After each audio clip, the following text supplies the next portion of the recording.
उसकी सुंदरता गुनाह है, उसकी बदसूरती गुनाह है, उसकी अमीरी गुनाह है, उसकी गरीबी गुनाह है, उसका बोलना गुनाह है, उसका चुप रहना गुनाह है, उसकी तरक्की गुनाह है। अरे मैं तो कहता हूँ कि ऐसी मानसिकता वाले देश में उसका पैदा होना ही सबसे बड़ा गुनाह है। महज एक ही दिन के भीतर 142 लोगों की इस कम्युनल क्लैश में जाने जाती हैं, 300 से ज्यादा लोग घायल हो जाते हैं। बता दें कि ये दंगे की आग भले ही मई के महीने में भड़की हो, लेकिन इसके शोलों को हवा और भी पहले से दी जा रही थी। 19 जुलाई को एक वीडियो सामने आता है जिसमें कि 2 कुकी समुदाय की महिलाओं को मीती समुदाय के पुरुषों की भीड़ द्वारा निर्वस्त्र करके सड़कों पे घुमाया जाता है, उन्हें पीटा जाता है व उनके साथ सरेआम अभद्रता भी की जाती है। होते वक्त दर्द देते हो, थोड़े बड़े होकर अपनी शैतानियों से परेशान करते हो, फिर उसके बाद माशुका या पत्नी बनाकर धोखा, लात, घूंसे व दहेज की आग में जलाते हो। बात चाहे सामुदायिक स्तर पर ही क्यों ना हो, तुम फिर अपनी कायरता दिखाने के लिए इसी स्त्री के पास आते हो। चीरहरण करके उसे भरी महफिल में अपमानित किया गया, कभी महज तलाक तलाक तलाक बोलकर उसकी जिंदगी से खिलवाड़ किया गया, कभी चलती बस में उसे दरिंदों ने नोच खाया, तो कभी 35 टुकड़े करके उसकी प्यार व मोहब्बत को लहूलुहान कर दिया गया। जी हाँ दोस्तों, प्राचीन काल से गलती किसी की भी हो, लेकिन प्रताड़ना तो ज्यादातर केसेस में नारी की ही होती आई है। उसकी सुंदरता गुनाह है, उसकी बदसूरती गुनाह है, उसकी अमीरी गुनाह है, उसकी गरीबी गुनाह है, उसका बोलना गुनाह है, उसका चुप रहना गुनाह है, उसकी तरक्की गुनाह है। अरे मैं तो कहता हूँ कि ऐसी मानसिकता वाले देश में उसका पैदा होना ही सबसे बड़ा गुनाह है। मैं ऐसा क्यों कह रहा हूँ ये शायद ज्यादातर लोग समझ गए होंगे, क्योंकि बीते दिनों मणिपुर में जो हुआ उसमें वो 2 असहाय लड़कियां भी सिर्फ यही पूछती रह गईं कि आखिर हमारा गुनाह क्या है। निर्वस्त्र करके सड़कों पे घुमाया, थप्पड़ मारे व एक बार फिर से इंसानियत और भारतीयता के साथ साथ पुरुषों की पौरुष को भी अपमानित कर दिया। आइए दोस्तों, आज के इस वीडियो में हम आपको पूरी कहानी बताते हैं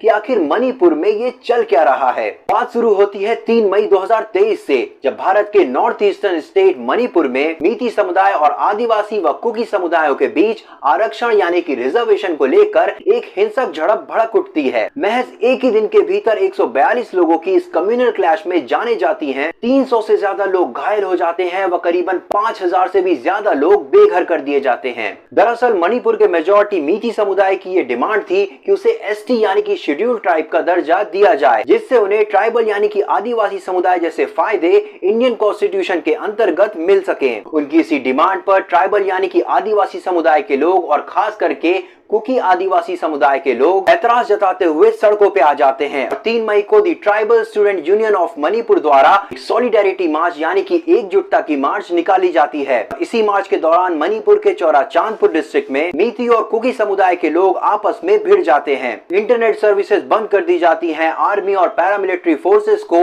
लॉ एंड ऑर्डर को रिस्टोर करने के लिए दंगाग्रस्त इलाकों में डिप्लॉय कर दिया जाता है और धारा 144 लगा दी जाती है। आपको बता दें कि ये दंगे की आग भले ही मई के महीने में भड़की हो, लेकिन इसके शोलों को हवा और भी पहले से दी जा रही थी, जब वहां की स्टेट गवर्नमेंट ने रिजर्व फॉरेस्ट एरिया की जमीन से इल्लीगल माइग्रेंट्स को निकालना शुरू किया था, जिसके आड़ में बताया ये जा रहा है कि कुकी व अन्य आदिवासी समुदायों को भी वहां से हटाने की कोशिश की गई थी। आदिवासी समुदाय के लोगों का ये कहना था कि सरकार उनसे रिजर्व फॉरेस्ट की जमीन के नाम पर उनकी निजी जमीन को उनसे छीनने की फिराक में थी। वहीं आदिवासी समुदाय के खिलाफ जाते हुए कई मणिपुरी ऑर्गेनाइजेशंस ने घाटी यानी कि हिली एरियाज में बढ़ते एबनॉर्मल पॉपुलेशन को लेकर दिल्ली में प्रदर्शन भी किया था। वहीं मणिपुरी सरकार ने उनके हिसाब से जो उनके रिजर्व फॉरेस्ट की जमीनें थी उनसे कॉम्प्रोमाइज करने से इनकार कर दिया और इनकार करते हुए 11 अप्रैल को मणिपुर के कैपिटल इम्फाल के ट्राइबल कॉलोनी एरिया के 3 चर्चेज यानी कि 3 गिरजाघरों को सरकारी जमीन पर अवैध रूप से होने के कारण तोड़ दिया। और उसके बाद 20 अप्रैल 2023 को जब मणिपुर हाई कोर्ट ने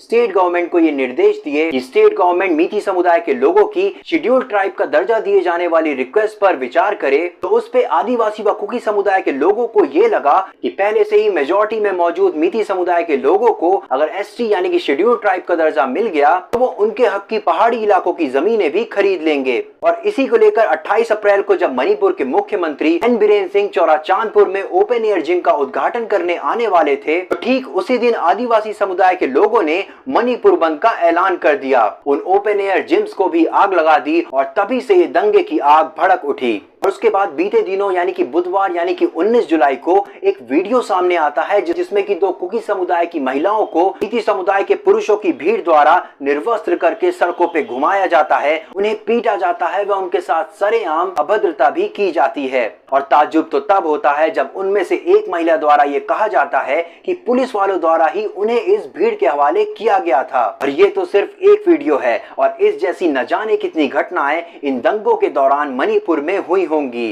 जिनको सोचकर ही दिल दहल उठता है।